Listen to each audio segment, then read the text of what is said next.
Assalamualaikum warahmatullahi wabarakatuh. Saya Syahdia, NIM 19591232 dari lokal PGMI 6H akan mempresentasikan proposal penelitian tindakan kelas yang berjudul Upaya Meningkatkan Hasil Belajar Bahasa Indonesia melalui Media Visual atau Media Gambar siswa kelas 1 Bab 1 Pendahuluan. Berdasarkan hasil data pengamatan observasi yang telah saya lakukan di kelas 1, kegiatan belajar mengajar dengan mengukur berpikir kritis dalam pembelajaran tema 7 subtema 1 masih kurang. Perihal tersebut dilihat dari yang pertama, minimnya fasilitas dan sarana pembelajaran. Yang kedua, kurang mampunya guru dalam menggunakan media pembelajaran yang tepat dalam kegiatan pembelajaran di kelas. Yang ketiga, guru tidak menggunakan media. Berdasarkan penelitian terdahulu yang dilakukan, penerapan model scientific learning dilakukan pada siklus serta dijabarkan pada tahapan perancangan, penerapan, peninjauan, serta dijabarkan spekulasi atau refleksi. Hasil tersebut memberitahukan bahwasannya kelas tunggal yang terdiri dari 20 orang siswa yang melaksanakan pembelajaran dengan nilai KKM 65, terdapat 16 siswa yang mencapai ketuntasan KKM.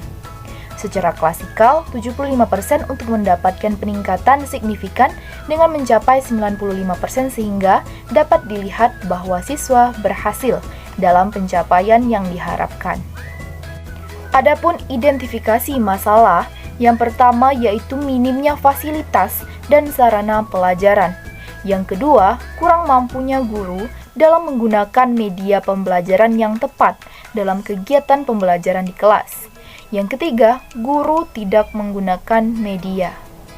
Adapun rumusan masalah yang saya dapatkan yaitu yang pertama, bagaimana hasil belajar bahasa Indonesia di kelas 1 sebelum menggunakan media visual atau media gambar.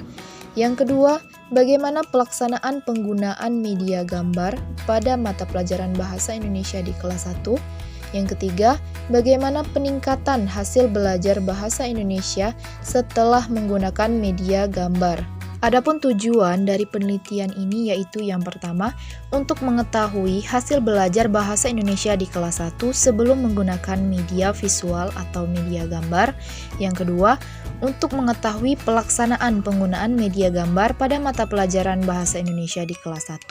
Yang ketiga, untuk mengetahui peningkatan hasil belajar bahasa Indonesia setelah menggunakan media gambar di kelas 1.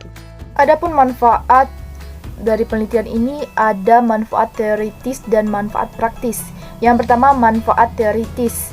Penelitian ini merupakan wujud dan sumbangsi nyata terhadap pengembangan ilmu pengetahuan dalam rangka penyelenggaraan dalam proses pembelajaran efektif dan menyenangkan yang menekankan pada partisipasi aktif siswa.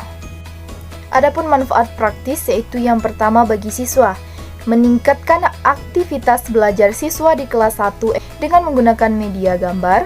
Bagi guru, mengetahui hasil belajar siswa dengan menggunakan media gambar pada mata pelajaran bahasa Indonesia di kelas 1.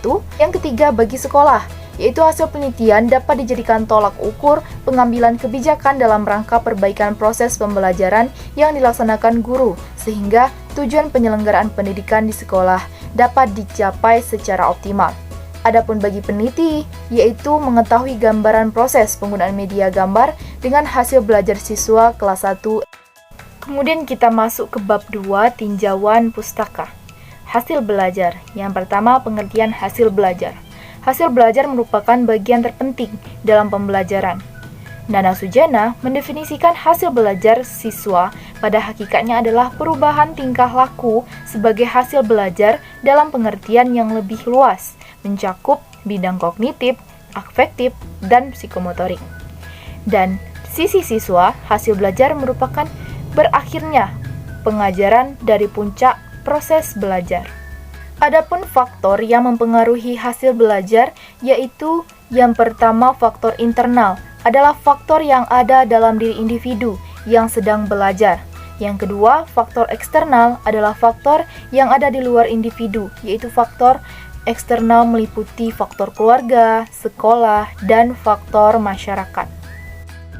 Kemudian mata pelajaran Bahasa Indonesia. Pengertiannya yaitu, menurut KTSP 2006, secara mendasar bahasa Indonesia merupakan pelajaran yang diarahkan untuk meningkatkan kemampuan peserta didik yang berkomunikasi dalam bahasa Indonesia dengan baik dan benar, baik secara lisan maupun tulis, serta menumbuhkan apresiasi terhadap hasil karya kesastraan Indonesia. Adapun tujuan pembelajaran bahasa Indonesia di sekolah dasar yaitu yang pertama, berkomunikasi secara efektif dan efisien sesuai dengan etika yang berlaku baik secara lisan maupun tulis. Yang kedua, menghargai dan bangga menggunakan bahasa Indonesia sebagai bahasa persatuan dan bahasa negara. Kemudian yang ketiga, memahami bahasa Indonesia dengan menggunakan dengan tepat dan kreatif untuk berbagai tujuan. Adapun ruang lingkup bahasa Indonesia di SD, yaitu yang pertama, peserta didik dapat mengembangkan potensinya sesuai dengan kemampuan, kebutuhan, dan minatnya, serta dapat menumbuhkan penghargaan terhadap hasil karya kesastraan dan hasil intelektual bangsa sendiri. Kemudian yang kedua yaitu guru dapat memusatkan perhatian kepada siswa pengembangan kompetensi bahasa peserta didik dengan menyediakan berbagai kegiatan berbahasa dan sumber belajar. Kemudian yang ketiga, guru lebih mandiri untuk leluasa dalam menentukan bahan ajar. Kemudian media visual atau media gambar. Hakikat media pembelajaran ditinjau dari prosesnya, pendidikan adalah komunikasi. Karena dalam proses pendidikan terhadap komunikasi dari pesan atau message, yakni sebagai komponen-komponen komunikasi. Yang kedua yaitu media visual. Media visual merupakan suatu media yang dapat memberikan rangsangan-rangsangan visual atau media yang hanya mengandalkan indera penglihatan. Media ini menampilkan gambar seperti foto, lukisan, dan lain-lain.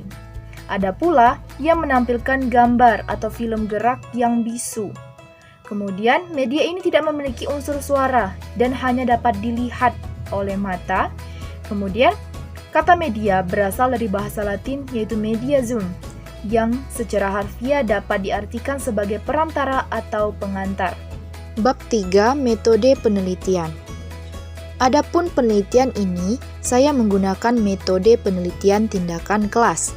Penelitian tindakan kelas dapat diartikan sebagai upaya yang ditujukan untuk memperbaiki proses pembelajaran atau memecahkan masalah yang dihadapi dalam pembelajaran. Adapun desain penelitian, yaitu dalam melakukan penelitian tindakan kelas ini, saya sebagai peneliti menggunakan siklus menurut Kemis, yaitu Rochati Wiratmaja, sebagaimana rencana tindakan dalam penelitian tindakan kelas yang pertama yaitu planning, acting, observing, dan refleksi.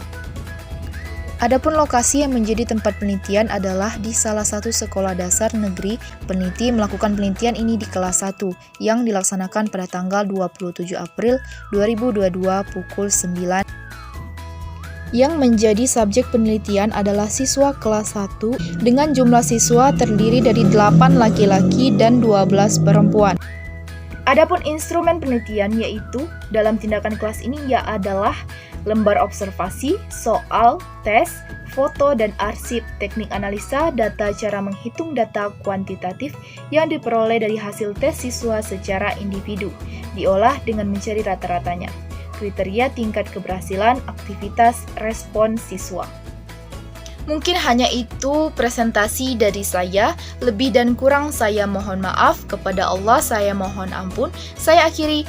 Wassalamualaikum warahmatullahi wabarakatuh.